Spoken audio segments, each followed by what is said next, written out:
ஹல்லேலூயா! தேவனுக்கு ஸ்தோத்திரம். நம்முடைய பிரபு இயேசு கிறிஸ்துவின் நாமத்தினாலே உங்களை வாழ்த்துகிறேன். நீங்கள் நல்லா இருக்கீங்களா? இதோ மறுபடியும் கல்வாரி தரிசன நிகழ்ச்சியின் மூலமாக தேவனுடைய வாக்கியங்களை உங்ககிட்ட கொண்டு வரதுக்கு நாங்கள் தயாராக இருக்கோம். ஹல்லேலூயா! பிரியமான தேவனுடைய பிள்ளைகளே, உங்களுக்கு ஒரு நற்செய்தி. ஒவ்வொரு நாள் காலையும் தேவனுடைய புதிரான கிருபைகளை பெற்றுக்கொள்ளும்படியாக ஒரு சுருக்கமான வசன தியானத்தை அனுதின தியானம் என்னும் நிகழ்ச்சியாக நாங்கள் கொடுத்து கொண்டு வருகிறோம். டாக்டர் ஜெயபால் தமிழ் என்னும் யூடியூப் சேனல்ல ஒவ்வொரு நாளும் காலையில 7 மணிக்கு வருகிற இந்த நிகழ்ச்சியை, இது யூடியூப்ல இருக்கிறதுனால உங்களுக்கு நேரம் கிடைக்கும் போது தேவ பிள்ளைகள் நீங்க இந்த நிகழ்ச்சியை பார்த்து பயனடைய வேண்டும் என்று உங்களை கேட்டுக்கொள்கிறோம். நினைவில் வைத்துக் கொள்ளுங்க, ஒவ்வொரு நாள் காலை 7 மணிக்கும் அனுதின தியானம் டாக்டர் ஜெயபால் தமிழ் யூடியூப் சேனல்ல உங்களுக்காக பாருங்க, ஆசீர்வதிக்கப்படுங்க. இன்னைக்கு கல்வாரி ஜப கூட்டத்தில் நடந்த பிரசங்கத்தை உங்களுக்காக நாங்கள் தயார் செஞ்சு வச்சிருக்கோம். பல்லாயிரம் மக்கள் ஒன்னா கூடின சபையில் தேவனோட சபை நிறைந்திருக்கிறத நாங்கள் பார்த்தோம். விதவிதமான கவலைகளோடையும் வேதனையோடையும் வந்த அனைவரையும் அவங்களோட வேதனைகள் தீருமாறு தேவன் அவங்களுக்கு நற்செய்திகளை கொடுத்திருக்காரு. இன்னைக்கு அந்த தேவனோட சன்னதி உங்க வீட்டில் நீங்க இருக்கிற இடத்துல நீங்களும் அனுபவிக்கணும்னு தேவனோட நற்செய்தியை உங்களுக்காக நாங்கள் வழங்குறோம். பாருங்க.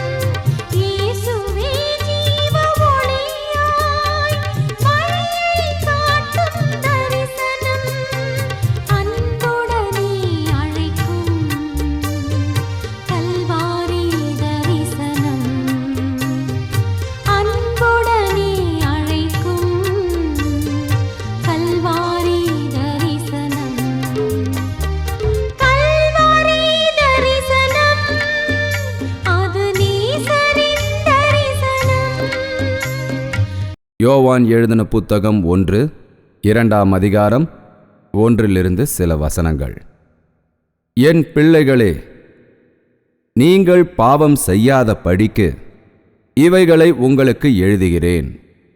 ஒருவன் பாவம் செய்தவனானால் நீதிபரராயிருக்கிற இயேசு கிறிஸ்து நமக்காக பிதாவினிடத்தில் பரிந்து பேசுகிறார். நம்முடைய பாவங்களை நிவர்த்தி செய்கிற கிருபாபலி அவரே யாகும். நம்முடைய பாவங்கள் மாத்திரம் அல்ல, சர்வலோக பாவங்களையும் நிவர்த்தி செய்கிற பலியாயிருக்கிறார். இந்த யோவான் இயேசு கிறிஸ்துவின் சீடர்களில் ஒருவரான யோவான்.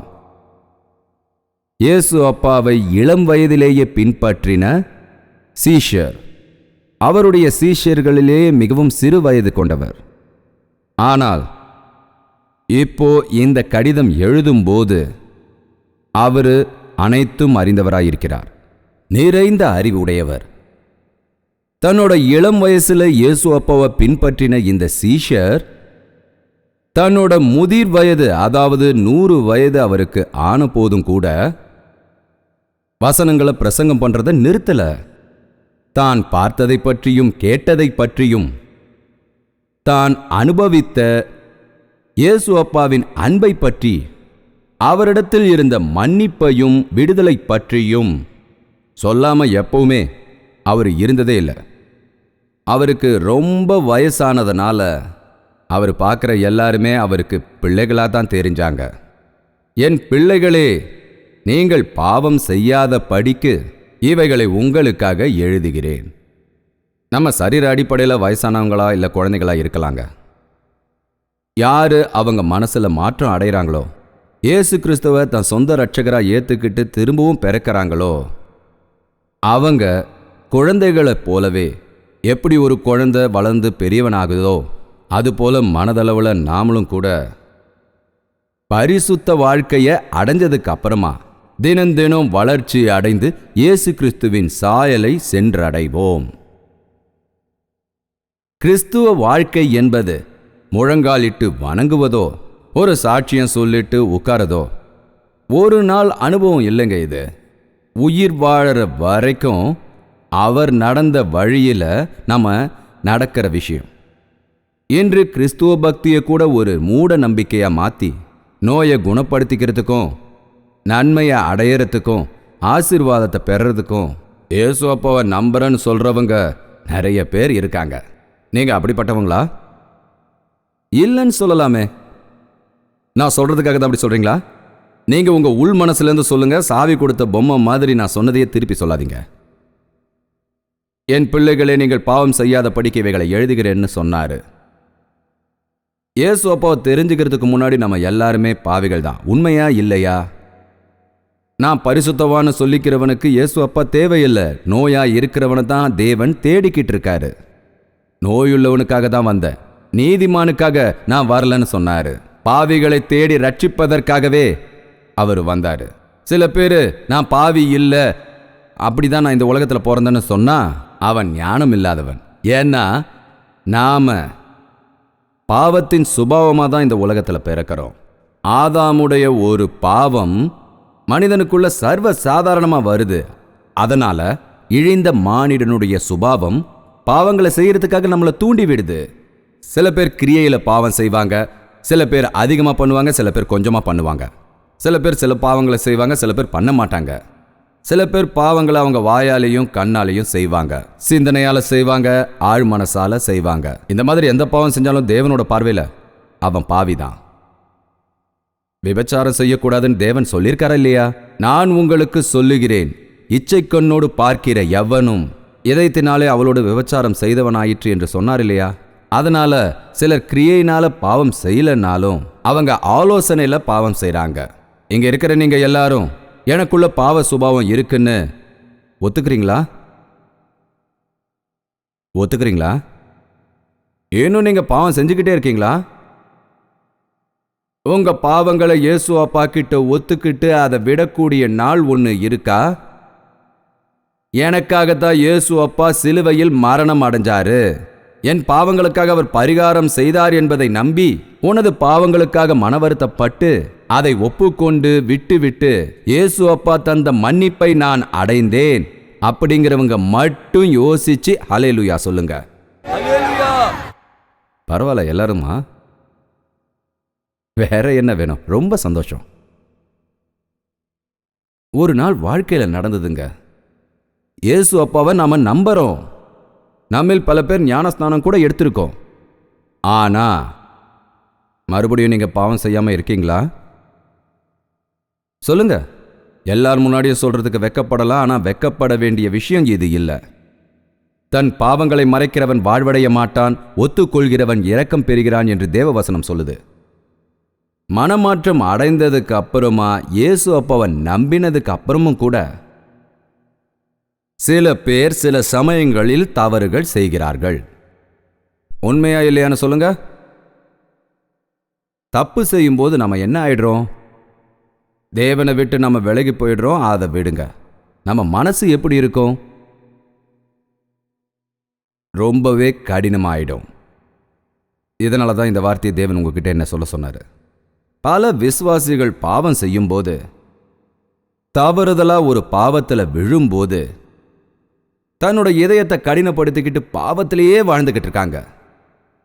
சிலர் பாவம் செய்யும்போது அவங்களாவே மன்னிக்க முடியாம, கேள்வி கேட்குற அந்த இதயத்தோட கேள்விக்கு பதில் சொல்ல முடியாம சாராயத்தை குடிக்கிறதும், சினிமாவுக்கு போகிறதும், ஷாப்பிங் போகிறதும், இந்த மாதிரி போய் சமாதானப்படுத்திக்கவும் மனசுக்கு நிம்மதி ஏற்படுத்திக்கவும் முயற்சி செஞ்சுக்கிட்டு இருக்காங்க. இது ரொம்ப தப்பு. நீங்க இயேசு அப்பாவை நம்பினதுக்கு பிறகு, உங்க இதயத்தை தேவன்கிட்ட ஒப்படைச்சதுக்கு பிறகு, உங்க பாவங்களெல்லாம் ஒத்துக்கிட்டு அதை விட்டதுக்கு பிறகு நீங்கள் பாவம் செய்யக்கூடாது. ஒருவேளை நீங்கள் பாவம் செய்தால் உங்க மனசு கடினமாயிடும், மனம் நொந்து போயிடுவீங்க. பல இளம் பிள்ளைகள் இன்னைக்கு இளம் வயதில் இயேசு அப்பாவை பின்பற்றுறது ரொம்ப கஷ்டங்க. நான் வழி தவறிட்டேன், தவறி விழுந்துட்டேன், இதெல்லாம் வேஸ்ட்டுன்னு நினைக்கிறது ரொம்பவே தப்பு. என்னை போல ஆள் திருந்த மாட்டாங்க, என்னால் தேவனுக்காக பரிசுத்தமாக வாழ முடியாது அப்படின்னு சொல்லி அவங்க இதயத்தில் ஒருவித அழுத்தத்தோட வாழறத நான் பார்க்கறேன். ரொம்ப அருமையாக பைபிள் எடுத்துக்கிட்டு சர்ச்சுக்கு வரவங்க, நல்லா பிரார்த்தனை பண்ணுறவங்க, 3 மாசமோ இல்லை 6 மாசமோ இல்லை 1 வருஷமோ தேவனை பின்பற்றிக்கிட்டு வந்து அப்புறம் ஒரு இடையூறு வந்து யாருக்கிட்டையாவது விரோதம் ஏற்பட்டு பேசக்கூடாத வார்த்தைகளை பேசி, தவறான வார்த்தைகளை பேசி, சண்டை போட்டுக்கிட்டு கோர்ட்டுக்கு போய் பைபிளை தூக்கி போட்டுட்டு தேவனை மறந்தவங்கள நான் அறிவேன். யாருக்கும் தெரியாம ஏதோ ஒரு பாவத்துக்கு அடிமையாகி, ஏதோ ஒரு விபச்சார பாவத்தில் விழுந்து அதை தாய் தகப்பன்கிட்டேருந்து மறைச்சி, பெரியவங்க கிட்ட சொல்ல முடியாம, எதையுமே செய்ய முடியாம, எடுத்து சொல்ற மனசை, குற்றத்தை சொல்ற மனசை கட்டுப்படுத்த முடியாம, மனம் நொந்து போய் ஏதோ ஒன்றை யோசிச்சு, ஏதோ மனசுக்குள்ள பேசிக்கிட்டு, தன்னை பத்தியே கவனிச்சிக்க முடியாம, எதிர்காலத்தை பத்தி நினைக்க முடியாம இன்னைக்கு வெறுத்து போயிருக்கிற இளைஞர்கள் நிறைய பேர் இருக்காங்க. யாராவது இருக்கீங்களா? ஹalleluya! பிரியமான தேவனுடைய பிள்ளைகளே, உங்களுக்கு ஒரு நற்செய்தி. ஒவ்வொரு நாள் காலையும் தேவனுடைய புதிரான கிருபைகளை பெற்றுக்கொள்ளும்படியாக ஒரு சுருக்கமான வசன தியானத்தை அனுதின தியானம் என்னும் நிகழ்ச்சியாக நாங்கள் கொடுத்து கொண்டு வருகிறோம். டாக்டர் ஜெயபால் தமிழ் என்னும் யூடியூப் சேனல்ல ஒவ்வொரு நாளும் காலையில 7 மணிக்கு வருகிற இந்த நிகழ்ச்சியை, இது யூடியூப்ல இருக்கிறதுனால உங்களுக்கு நேரம் கிடைக்கும் போது தேவ பிள்ளைகள் நீங்க இந்த நிகழ்ச்சியை பார்த்து பயனடைய வேண்டும் என்று உங்களை கேட்டுக்கொள்கிறோம். நினைவில் வைத்துக் கொள்ளுங்க, ஒவ்வொரு நாள் காலை 7 மணிக்கும் அனுதின தியானம் டாக்டர் ஜெயபால் தமிழ் யூடியூப் சேனல்ல உங்களுக்காக பாருங்க, ஆசீர்வதிக்கப்படுங்க. பிள்ளைகளே, நீங்கள் பாவம் செய்யாதிருக்க இந்த வார்த்தைகளை எழுதுகிறேன்.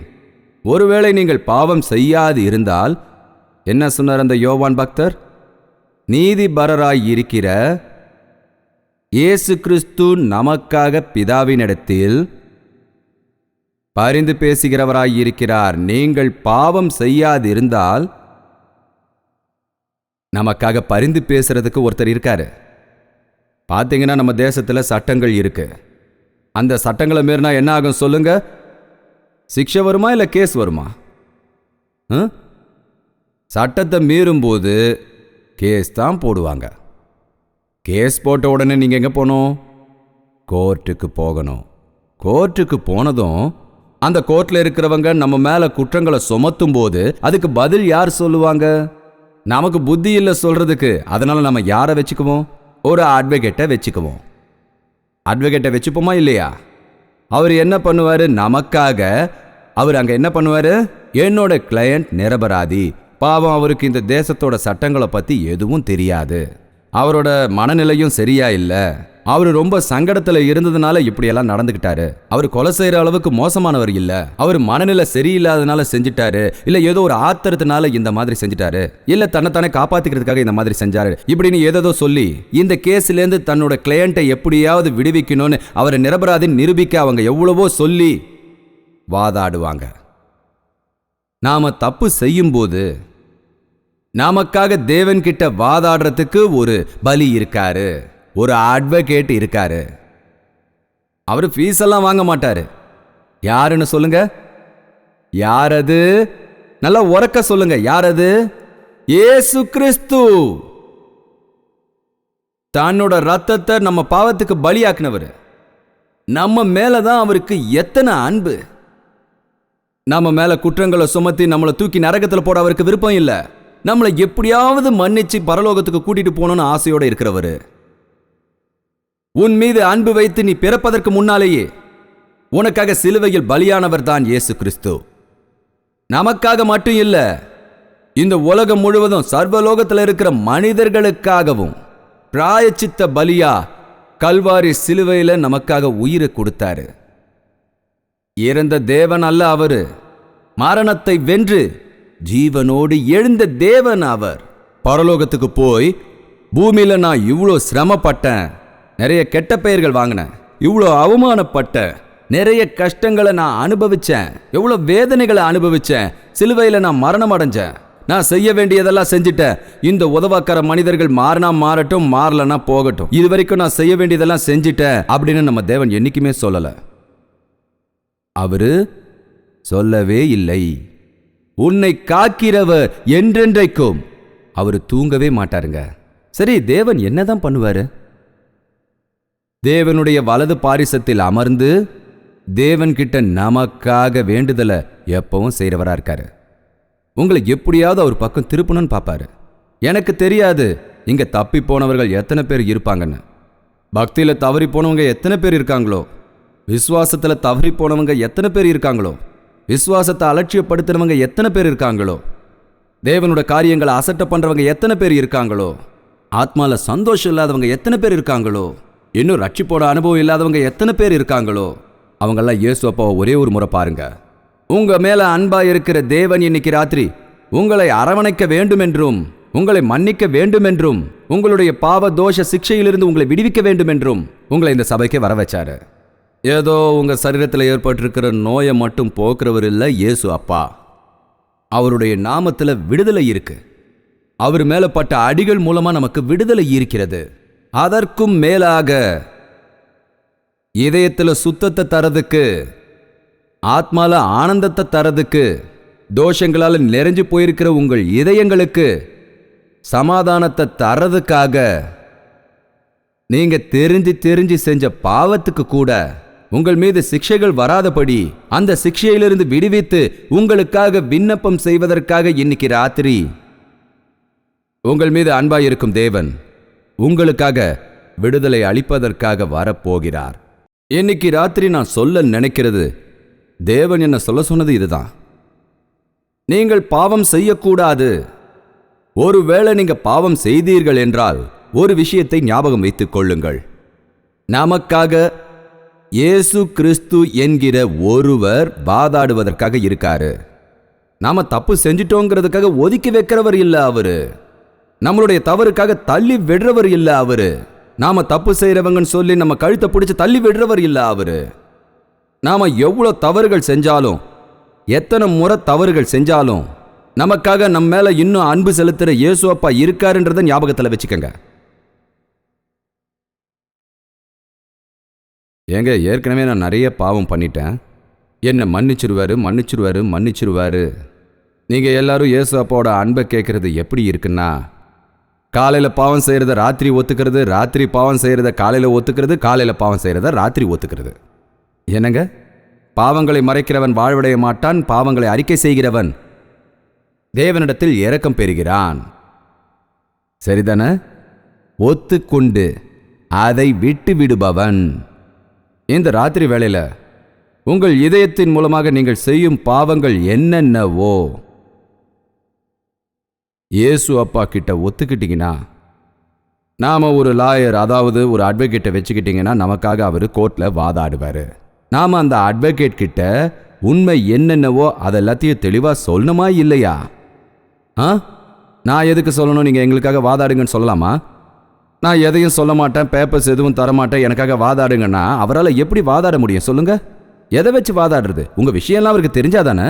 நல்லதோ கெட்டதோ அங்க என்ன பண்ணீங்கன்னு எனக்கு தெரியணும், அப்பதான் வாதாட முடியும்னு சொல்லுவாரு. நமக்காக இயேசு அப்பா அங்க வாதாடணும்னா, நாம பாவ சிக்ஷையிலிருந்து விடுவிக்கப்படணும்னா, நாம தேவன் கிட்ட நம்ம இதயம் முழுவதும் திறந்து நம்ம பாவங்களை அவர்கிட்ட சொல்லணும். உங்க இதயங்களை திறந்து ஒத்துக்கணும். தாவீது பாவம் செய்த பிறகு தேவன் தன்னோட சேவகனை அனுப்பி ஒத்துக்கிறாரா இல்லையான்னு கேளுன்னு சொன்னாரு. நான் பாவங்கள் செஞ்சிருக்க அப்படின்னு மனப்பூர்வமா தாவீது ஒத்துக்கிட்டாரு. சங்கீதம் 51 நீங்க படிச்சீங்கன்னா, அந்த பாவங்களை ஒத்துக்கிட்டு அந்த சங்கீதத்தில் அவர் தந்த செய்தியை வாசிச்சிங்கன்னா, தேவனே என்னை கழுவு, என் பாவங்கள் போகும்படியாக என்னை கழுவு, என் பாவங்களிலிருந்து என்னை விடுவி, உமது சன்னதியிலிருந்து என்னை தள்ளிவிடாதீர்கள், உமது பரிசுத்த ஆத்துமாவை என்னிடத்திலிருந்து எடுத்து விடாதீர்கள், உமது ரட்சிப்பை எனக்கு மறுபடியும் தந்தருளும். இந்த மாதிரி அவர்கிட்ட கெஞ்சி கூத்தாடி கண்ணீர் விட்டு பிரார்த்தனை பண்ணாரு தாவீது. அந்த பிரார்த்தனையை நீங்க கவனிச்சு பார்த்தீங்கன்னா, இன்னைக்கு பாவத்தில் இருக்கிற ஒவ்வொருத்தரும் அப்படிப்பட்ட பிரார்த்தனையை செய்தால் மன்னிப்பு கிடைக்கும். இயேசு அப்பா மன்னிக்க கூடியவர். இயேசு அப்பாவோட பாவ மன்னிப்பை இன்னைக்கு ராத்திரி பெற்றுக்கொண்டு போக வேண்டும்.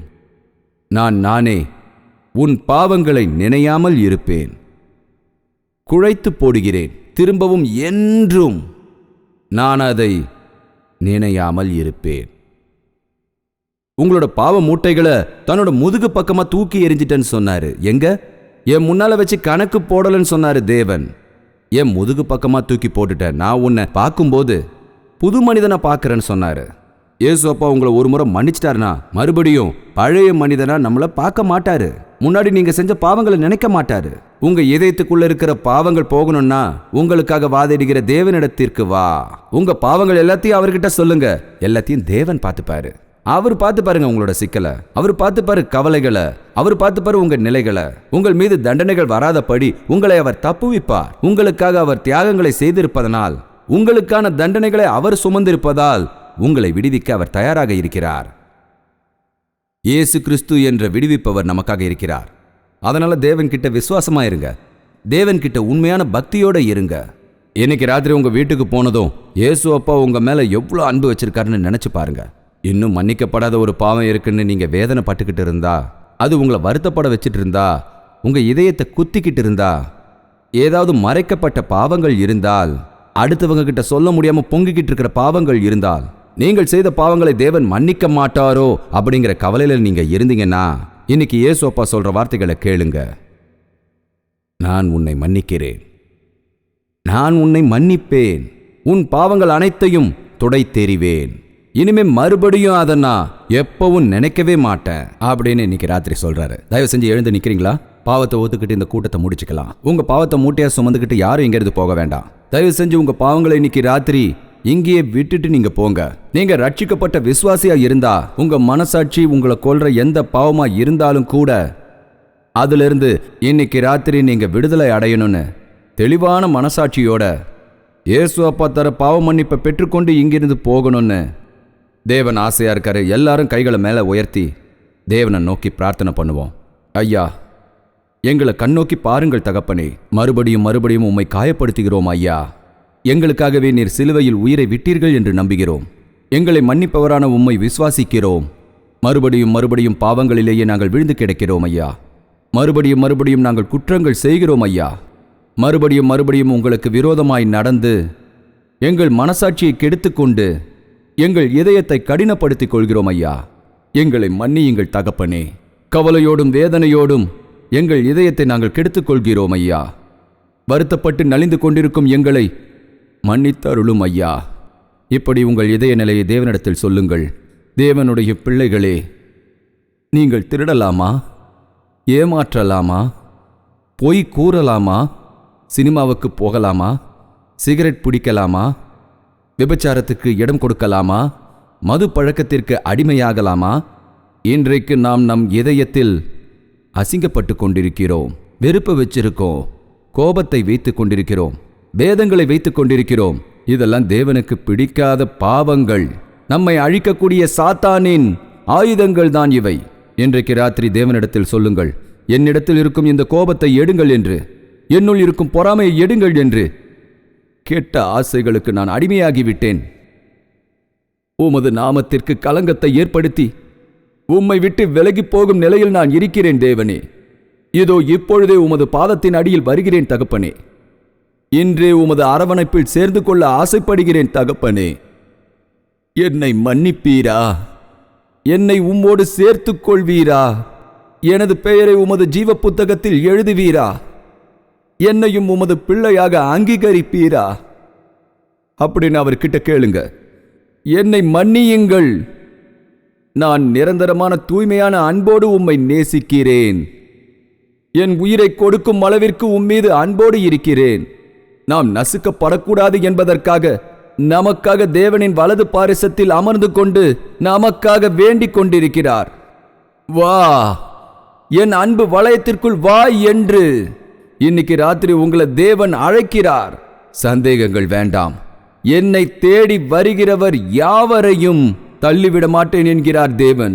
நீ எப்படிப்பட்டவனாய் இருந்தாலும், நீ எப்படிப்பட்டவளாய் இருந்தாலும் உன்னை மன்னிப்பதற்கு தேவன், உன்னை கழுவி மறுபடியும் பரிசுத்த வாழ்க்கையை உனக்கு தருவதற்கு, பரிசுத்த வாழ்க்கையை நீ தொடர்வதற்கு இன்று இரவு இயேசு கிறிஸ்து சக்தியுள்ளவராயிருக்கிறார்.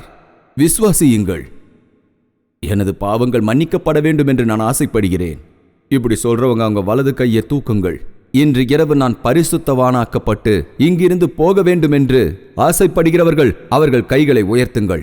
இயேசு அப்பா என் மீது இவ்வளவு அன்பு வைத்திருக்கிறாரா? இயேசு அப்பா என் மீது இவ்வளவு பிரியம் வைத்திருக்கிறாரா? இன்னமும் என்னை மன்னிக்கிறாரா? அப்பா, இயேசு அப்பா, உமது பிரியத்திற்கு நன்றி ஐயா. நீர் என்னை மன்னிக்க மாட்டீர் என்று நினைத்தேன். இன்னும் நீர் என்னை மன்னிக்கிறீரா? அவரை விசுவாசிக்கிறவர்கள் அவரிடத்தில் இதுபோல் கேளுங்கள். என் தேவனிடத்தில் என் நிலையை சொல்கிறேன் என்கிறவர்கள் உங்களது வலது கரங்களை உயர்த்துங்கள். தேவன் ஒரு அற்புத காரியங்களை இன்று இரவு உங்களுக்கு செய்வார். பரிசுத்தமானாக்கப்பட்டு இன்று இரவு நீங்கள் உங்கள் வீட்டிற்கு செல்லலாம். 2000 வருஷத்துக்கு முன்னால கல்வாரி மலையில உங்களுக்காக உயிரை தந்த தேவன், நீங்கள் பிறப்பதற்கு முன்னாலேயே உங்கள் பாவங்களுக்காக தன்னை அர்ப்பணித்துக் கொண்ட தேவன் இன்னைக்கு ராத்திரி உங்களை அழைக்கிறார். உங்களுக்கு விடுதலை தருவார். உலக பாவங்களுக்காக பலியாகிற தேவனோட ஆட்டுக்குட்டி நமது இயேசு கிறிஸ்து நம் மத்தியில் சஞ்சரித்துக் கொண்டிருக்கிறார். உமது பாவ பாரங்களை நீங்கள் அவர் மீது சுமத்துங்கள். உங்களது நோயாய் இருந்தாலும், உங்களுடைய கடன்களாய் இருந்தாலும், உங்களுடைய மனபாரங்களாய் இருந்தாலும், உங்களுடைய வேதனைகளாய் இருந்தாலும், உங்களுடைய கஷ்டங்களாய் இருந்தாலும், வேறு எந்த விதமான வேதனைகளாய் இருந்தாலும், எந்த விதமான கஷ்டங்களாய் இருந்தாலும், அது அனைத்தையும் கல்வாரி வரை எடுத்து சென்று பிராயச்சித்தம் செய்வதற்கு, உங்களுக்கு சமாதானம் தருவதற்கு இயேசு அப்பா தயாராக இருக்கிறார். 2 கரங்களையும் மேலே உயர்த்தி பிரார்த்தனை செய்யுங்கள். பரிசுத்த தகப்பனே, எங்களை பாரும் ஐயா. எங்களுக்காக கல்வாரி மலையில் உயிரை தந்த இயேசு அப்பா, எங்களை பாருங்கள் தகப்பனே. எந்த இதயத்தில் வேதனை இருக்கிறதோ, யாரு பாவத்தினால நலிஞ்சு போயிருக்காங்களோ, யாரு அவங்களோட இதயத்தை கடினம் செய்து கொண்டு கல் போன்று முரடர்களாக சுற்றி கொண்டிருக்கிறார்களோ, அப்படிப்பட்ட கல் இதயங்களை உடைப்பதற்காக உமது வார்த்தைகளினால் இன்று இரவு இங்கு வந்திருக்கும் தகப்பனே நன்றி.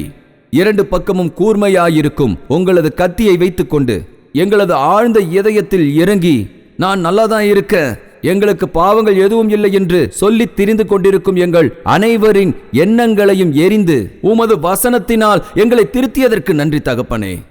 இன்னைக்கு ராத்திரி யாரும் தங்கள் இதயங்களை கடினப்படுத்திக் கொள்ளாமல் ஒவ்வொருவரும் உமது பாதத்தின் அடியில் வந்து நீர் தருகிற பாவ மன்னிப்பை அடைந்து, உங்களது பாவங்கள் மன்னிக்கப்பட்டு விட்டது, சமாதானத்தோடு செல்லுங்கள் என்று நீர் இந்த உலகத்தில் இருக்கும்பொழுது சொல்லியதைப் போல இங்கிருக்கும் ஒவ்வொருவருக்கும் சொல்லுங்கள் தகப்பனே. அவர்கள் நோய் நொடியிலிருந்து விடுவிக்கப்பட்டவர்களாக, பாவம் இல்லாதவர்களாக, குற்றங்கள் இல்லாதவர்களாக, உமது பிள்ளைகளாக மாறி எங்கள் வீட்டிற்கு செல்வதற்கு எங்களுக்கு உதவிடும் தகப்பனே. இயேசு கிறிஸ்துவின் நாமத்தினாலே உம்மிடம் கேட்கிறோம் தகப்பனே. ஆமேன், ஆமேன், ஆமேன். ஹalleluya. பிரியமான தேவனுடைய பிள்ளைகளே, உங்களுக்கு ஒரு நற்செய்தி.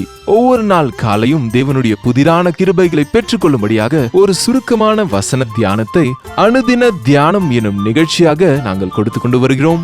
டாக்டர் ஜெயபால் தமிழ் என்னும் யூடியூப் சேனல்ல ஒவ்வொரு நாளும் காலையில 7 மணிக்கு வருகிற இந்த நிகழ்ச்சியை, இது யூடியூப்ல இருக்கிறதுனால உங்களுக்கு நேரம் கிடைக்கும் போது தேவ பிள்ளைகள் நீங்க இந்த நிகழ்ச்சியை பார்த்து பயனடைய வேண்டும் என்று உங்களை கேட்டுக்கொள்கிறோம். நினைவில் வைத்துக் கொள்ளுங்க, ஒவ்வொரு நாள் காலை 7 மணிக்கும் அனுதின தியானம் டாக்டர் ஜெயபால் தமிழ் யூடியூப் சேனல்ல உங்களுக்காக பாருங்க, ஆசீர்வதிக்கப்படுங்க.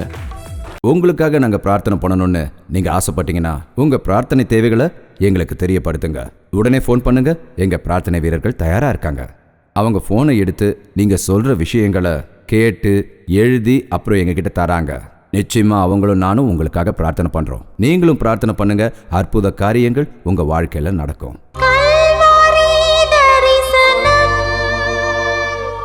சரி, இந்த நிகழ்ச்சி ஒவ்வொரு நாளும் உங்களை வந்து அடையணும்னா இந்த நிகழ்ச்சியை நடத்துறதுக்கு நிறைய தேவைகள் இருப்பதனால நீங்களும் கூட உங்களோட பங்கு இதுல இருக்கணும்னு விருப்பப்பட்டா, தேவன் உங்களுக்கு கட்டளையிட்டு இருந்தா உங்க நன்கொடையையும் அன்பளிப்பையும் நீங்க டிடி மூலமாவோ இல்ல MO மூலமாவோ எங்களுக்கு காணிக்கை அனுப்பலாம். மேலும் விவரங்களை பத்தி தெரிஞ்சுக்கணும்னா 08939393939 நம்பருக்கு கால் பண்ணி தெரிஞ்சுக்கங்க. தேவனோட சித்தப்படி நம்ம மறுபடியும் சந்திக்கலாம். அது வரைக்கும் தேவனோட மகாகிருபை உங்களுக்கு துணை இருக்கட்டும். உங்கள் தேவைகள் எல்லாவற்றையும் நீங்கள் எழுத வேண்டிய முகவரி ஜெயபால் ஃபவுண்டேஷன்ஸ், இலக்கம் 29, new colony road, Velachery, Chennai 6,42,00,000.